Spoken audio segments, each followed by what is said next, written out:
राजनीति में एक ऐसा ऐतिहासिक पल दर्ज हुआ है। प्रधानमंत्री नरेंद्र मोदी ने एक ऐसा रिकॉर्ड अपने नाम कर लिया है जिसकी चर्चा पूरे देश में हो रही है। सालों तक भारतीय राजनीति में जवाहरलाल नेहरू का नाम सबसे लंबे समय तक देश की राजनीति पर प्रभाव रखने वाले नेताओं में लिया जाता था, लेकिन अब नरेंद्र मोदी का नाम भी उसी श्रेणी में मजबूती से शामिल हो गया है।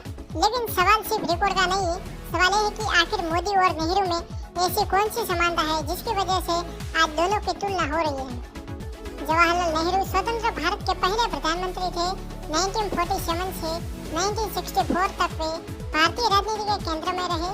कांग्रेस की राजनीति और देश की दिशा काफी हद तक उनके नेतृत्व के इर्द गिर्द घूमती थी। दूसरी तरफ 2014 में नरेंद्र मोदी देश के प्रधानमंत्री बने। इसके बाद 2019 और 2024 में भी वे भारतीय राजनीति के सबसे बड़े चेहरे के रूप में सामने आए। आज 12 साल बाद भी राष्ट्रीय राजनीति की चर्चा हो, चुनाव हो या बड़ा कोई राजनीतिक फैसला, उसका केंद्र नरेंद्र मोदी ही रहते हैं। और यही से शुरू होती है नेहरू और मोदी के बीच की सबसे बड़ी समानता। दोनों अपने अपने दौर के सबसे प्रभावशाली नेता रहे। दोनों के नाम पर चुनाव लड़े गए। दोनों ने अपनी पार्टी को राष्ट्रीय स्तर पर मजबूत भी बनाया। दोनों के समर्थक भी बेहद मजबूत रहे और विरोधी भी उतने ही सक्रिय रहे। और सबसे महत्वपूर्ण बात, दोनों के कार्यकाल में भी भारत की राजनीति काफी हद तक उनके व्यक्तित्व के आसपास केंद्रित रही।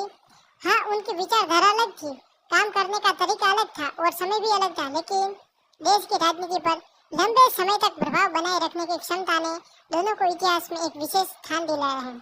इसलिए मोदी द्वारा रिकॉर्ड होना सिर्फ एक आंकड़ा नहीं है, यह इस बात का संकेत है कि भारतीय राजनीति इतिहास में अब नेहरू और मोदी दोनों के दौर में को लंबे समय तक याद किया जाएगा। अब सवाल आपसे है, आपके अनुसार भारतीय राजनीति पर सबसे गहरी छाप किस नेता ने छोड़ दी है? अपनी राय कमेंट में जरूर बताइए। जय हिंद, जय भारत।